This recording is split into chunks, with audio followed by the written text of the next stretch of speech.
Students, आज हम बात करेंगे commutative property of complex numbers के ऊपर। मतलब कॉम्प्लेक्स नंबर्स आप जानते हैं कि एक ऐसा नंबर, जैसे चले मैं यूँ बात करता हूँ कि एक ऐसा नंबर हो जिसका कि मैं स्क्वायर करूँ और आंसर जो है मेरा नेगेटिव में आ जाए। ठीक है, जो कि हमने एक रिलेशन पढ़ा था एक इक्वेशन को सॉल्व करते वक्त कि अगर x square plus one zero के इक्वल हो तो इसमें फिर हम अगर सॉल्व करें तो एक्स स्क्वायर बराबर आ जाता है माइनस वन के।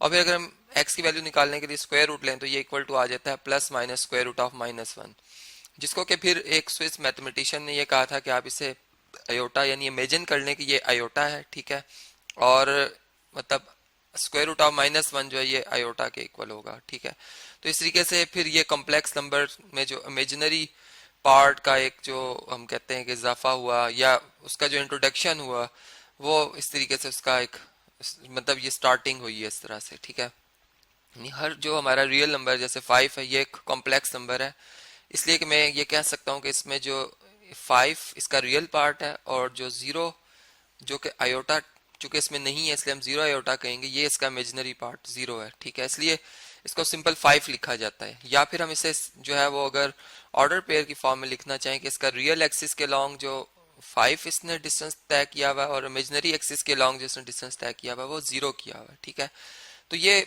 मतलब इस तरह से एक कॉम्प्लेक्स नंबर जो है हम समझ सकते हैं इसे। अब एक कम्यूटेटिव प्रॉपर्टी जो है अंडर एडिशन या मल्टीप्लिकेशन की अगर हम बात कर रहे हो तो ये क्या होगी। चलें, सबसे पहले मैं एडिशन के अंडर बात कर लेता हूँ कि अगर हम नंबर्स को ऐड कर रहे होते हैं, ठीक है, जैसे मैं सिंपल नंबर्स उठा लेता हूँ कोई थ्री और फाइव।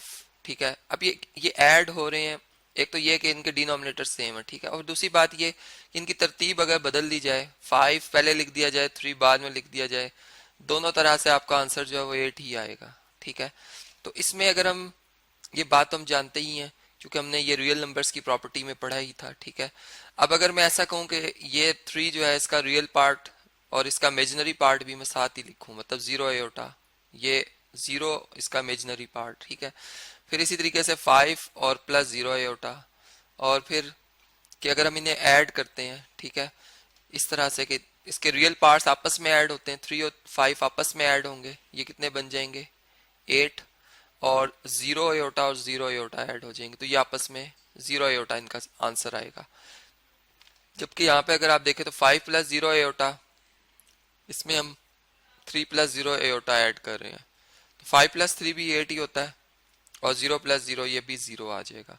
दोनों तरह से आप देख सकते हैं दोनों साइड्स का आंसर सेम आ रहा है। इसका मतलब कि जो हमारे पास कम्यूटेटिव प्रॉपर्टी अंडर एडिशन है वो कॉम्प्लेक्स नंबर्स में होल्ड करती है। अब अगर एक कॉम्प्लेक्स नंबर इस तरह का होता है थ्री प्लस फोर अयोटा, ठीक है, अब जारी बात है इसमें मैं एक दूसरा कॉम्प्लेक्स नंबर फर्स्ट करें ऐड कर रहा हूँ फाइव प्लस सेवन अयोटा या फाइव माइनस सेवन अयोटा, चले नेगेटिव नंबर वाला कोई कॉम्प्लेक्स नंबर लिया मैंने। ठीक है, इसकी तरतीब में बदल देता हूँ, मैं लिखता हूँ चले फाइव माइनस सेवन अयोटा पहले लिख देता हूँ और इसमें मैं प्लस कर देता हूँ थ्री प्लस फोर अयोटा। ठीक है, तो आपके पास जो आंसर आएगा मतलब थ्री और फाइव ऐड करें तो कितना बन जाएगा। चलें इसको इस तरह से हम लिखेंगे, ये रियल पार्ट्स हैं प्लस फोर अयोटा और माइनस सेवन अयोटा ये इसके इमेजिनरी पार्ट्स हैं, तो रियल पार्ट ऐड हो जाएंगे एट आ जाएगा और इमेजिनरी पार्ट ऐड होंगे ये माइनस थ्री आ जाएगा। ठीक है, इसी तरह रियल पार्ट्स ऐड हो जाएंगे फाइव प्लस थ्री ये क्या आ जाएगा एट। ठीक है, और इमेजिनरी पार्ट्स में माइनस सेवन, मतलब जो इसके वो पार्ट्स या वो टर्म जिनमें का अयोटा आ रहा है सेवन अयोटा माइनस का और प्लस फोर अयोटा ये आपस में ऐड हो तो बड़ी रकम है माइनस सेवन, साइन बड़ी रकम का आएगा, सात में से चार माइनस कर देंगे तीन रह जाएगा। ठीक है, थ्री अयोटा। तो आप देख सकते हैं दोनों तरफ का आंसर सेम है, मतलब कम्यूटेटिव प्रॉपर्टी जो है वो कॉम्प्लेक्स नंबर्स में होल्ड करती है अंडर एडिशन। तो इसलिए मैं अब जो है इसे एक जनरल जो क्या कहते हैं हम अगर कोई कॉम्प्लेक्स नंबर उठा ले, अगर हम a प्लस अयोटा बी तो उसके लिए हम अप्लाई कर सकते हैं। ठीक है, a प्लस अयोटा बी जो कि हमारा कॉम्प्लेक्स नंबर है, इसका मतलब कि इसमें अगर हम मैं c प्लस अयोटा डी कोई दूसरा कॉम्प्लेक्स नंबर ऐड कर लूँ, ठीक है, और इधर से मैं क्या करूँगा c प्लस अयोटा डी में अगर मैं कोई मतलब जो ये a plus iota b complex number add करूँ तो ये दोनों का आंसर हमारा सेम आएगा। अब हम इसी प्रॉपर्टी को कम्यूटेटिव प्रॉपर्टी को मल्टीप्लिकेशन में भी पढ़ लेते हैं कि मल्टीप्लिकेशन में भी आया ये बात एग्जिस्ट करती है या नहीं करती है। ठीक है, तो चलें देखें पहले नंबर से हम समझते हैं। जैसे फाइव है, 5 को अगर हम 3 से मल्टीप्लाई करें या 3 को 5 से मल्टीप्लाई करें, ठीक है, हमारा आंसर जो है वो क्या आएगा, 15 ही आएगा। ठीक है, ये बात याद रहे कि कम्यूटेटिव प्रॉपर्टी जैसे कि हमने पहले भी पढ़ रखा है कि ये दो रियल नंबर्स, मतलब कोई से भी दो रियल नंबर जब हम उठाते हैं रियल नंबर की प्रॉपर्टी में ये होता है। और इसी तरह अगर हम कॉम्प्लेक्स नंबर्स ले रहे हैं तो ये कोई से दो कॉम्प्लेक्स नंबर होंगे, यानी जैसे Z1 और Z2 अगर दो कोई कॉम्प्लेक्स नंबर है जो कि सेम भी हो सकते हैं और डिफरेंट भी हो सकते हैं, तो ये उनके लिए ये प्रॉपर्टी एग्जिस्ट करती है। ठीक है, तो अब देखें यहाँ पर ये रियल नंबर्स की मैंने बात की, 5 मल्टीप्लाई बाय 3 और 3 मल्टीप्लाई बाय 5, 15 ही आता है आंसर। अब इसी तरह अगर मैं इसको 5 को लिख देता 5 प्लस 0 आयोटा, ठीक है, और 3 को लिख देता 3 प्लस 0 आयोटा, ठीक है, इसी तरह 3 को 3 प्लस 0 आयोटा और 5 को 5 प्लस 0 आयोटा। अब अगर हम इन्हें मल्टीप्लाई करें तो आप देख सकते हैं 5 पहले 3 से मल्टीप्लाई होगा और फिर 5 जो है वो 0 आयोटा से, तो 0 बन जाएगा, मतलब 0 आयोटा मीन 0 लिखा हुआ है। ठीक है, तो यहाँ पर 5 3 से मल्टीप्लाई होके 15 आ जाएगा। ठीक है, ये 5 की मल्टीप्लीकेशन मैंने दोनों नंबर से समझाई है आपको। फिर इसी तरह 0 आयोटा जो कि 0 ही है, 3 से मल्टीप्लाई होकर 0 हो जाएगा और फिर 0 आयोटा से मल्टीप्लाई होकर 0 हो जाएगा और आयोटा स्क्वायर -1, लेकिन -1 जब 0 से मल्टीप्लाई होगा तो 0 ही हो जाएगा। ठीक है, यानी यहाँ पर आएगा 15 प्लस 0 और इसको हम कह सकते हैं कि ये क्या आ जाएगा, 15 प्लस 0 15 ही होता है। ठीक है, और इसी तरह अगर हम अब राइट साइड की बात करें तो यहाँ पर 3 पहले 5 से मल्टीप्लाई होगा, फिर 3 जो है वो 0 से, 0 आयोटा से, मतलब 0 बन जाएगा, तो ये 3 5 से 15 आया। फिर इसे 0 आयोटा 5 से मल्टीप्लाई होगा फिर 0 से, तो ये भी 0 बन जाएंगे।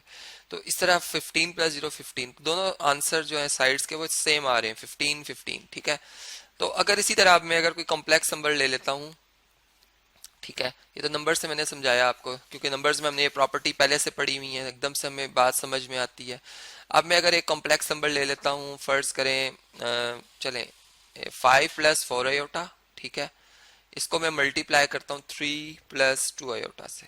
ठीक है, और यहाँ पर मैं क्या करता हूँ, यहाँ पर मैं चलें चलें इसका बल्कि हम ऐसा करते हैं कि दोनों का आंसर इनके नीचे लिखेंगे। ठीक है, 3 प्लस 2 आयोटा और देखेंगे कि दोनों साइड्स का आंसर क्या सेम आता है या हमारा डिफरेंट आता है। ठीक है, 5 प्लस 4 आयोटा, बस इनमें कम्यूटेटिव प्रॉपर्टी को हमने समझना है। 5 पहले 3 से मल्टीप्लाई होगा, मतलब 5 जैसे मल्टीप्लीकेशन ही होती है, 3 प्लस 2 आयोटा से मल्टीप्लाई होगा, फिर 4 आयोटा जो इन दोनों से मल्टीप्लाई होगा, 4 आयोटा डिस्ट्रीब्यूटिव प्रॉपर्टी के मुताबिक 3 प्लस 2 आयोटा से मल्टीप्लाई होगा। सेम यही प्रॉपर्टी इधर भी अप्लाई होगी, 3 पहले जो है वो 5 प्लस 4 आयोटा से मल्टीप्लाई होगा, ठीक है, और फिर 2 आयोटा जो है वो 5 प्लस 4 आयोटा से मल्टीप्लाई होगा। अब देखें इसमें मल्टीप्लाई जब हम करेंगे तो 5 3 से भी मल्टीप्लाई होगा और 5 2 से भी मल्टीप्लाई होगा, 5 3 से 15 और 5 2 से 10 आयोटा। ठीक है, इसी तरह 4 3 से 12 आयोटा और 4 2 से 8 आयोटा स्क्वायर, आयोटा स्क्वायर। और ये बात आप जानते हैं कि आयोटा स्क्वायर जो है किसके इक्वल होता है, -1 के। इसी तरह सेम यहाँ पे भी आप देखेंगे तो 3 5 से 15, 3 4 से 12 और आयोटा भी आएगा साथ में। इसी तरह 2 5 से 10 और 2 4 से 8 आयोटा स्क्वायर, आयोटा स्क्वायर की जगह फिर हम रिप्लेस कर देंगे किसे जी, -1 को। ठीक है, यहाँ तक हम आ गए। अब देखें इससे नेक्स्ट अगर सिंप्लीफाई करें तो ये 15 और ये -8 बनता है, +8 -1 से मल्टीप्लाई -8, 15 में से 8 माइनस करें क्या आएगा 7, 10 प्लस 12 कितना बनता है 22 आयोटा। इस साइड का आंसर हमारा ये आ रहा है। ठीक है, और यहाँ पे अगर आप देखें तो 15 और -8 कितना बना 7, 12 और 10 कितना बना 22 आयोटा। दोनों साइड सेम आ गई हैं, मतलब अगर ऑर्डर पेयर फॉर्म में देखें तो 7 इसका रियल पार्ट, 22 इसका इमेजिनरी पार्ट। इसी तरह यहाँ भी रियल पार्ट 7 और imaginary part 22। Order pair form में भी हमने देख लिया कि दोनों आपस में इक्वल आ रहे हैं। ठीक है, इसका तो कम्यूटेटिव प्रॉपर्टी जो मल्टीप्लीकेशन में है कॉम्प्लेक्स नंबर्स में वो होल्ड करती है। और फिर जनरल कॉम्प्लेक्स नंबर जैसा कोई a प्लस आयोटा b कोई कॉम्प्लेक्स नंबर हो और c प्लस आयोटा d कोई कॉम्प्लेक्स नंबर हो, तो फिर इसी तरह c प्लस आयोटा d इसको पहले लिख दिया जाए और a प्लस आयोटा b को बाद में लिख दिया जाए, तो दोनों का आंसर जो होगा कॉम्प्लेक्स नंबर्स की मल्टीप्लिकेशन में वो एक जैसा आएगा।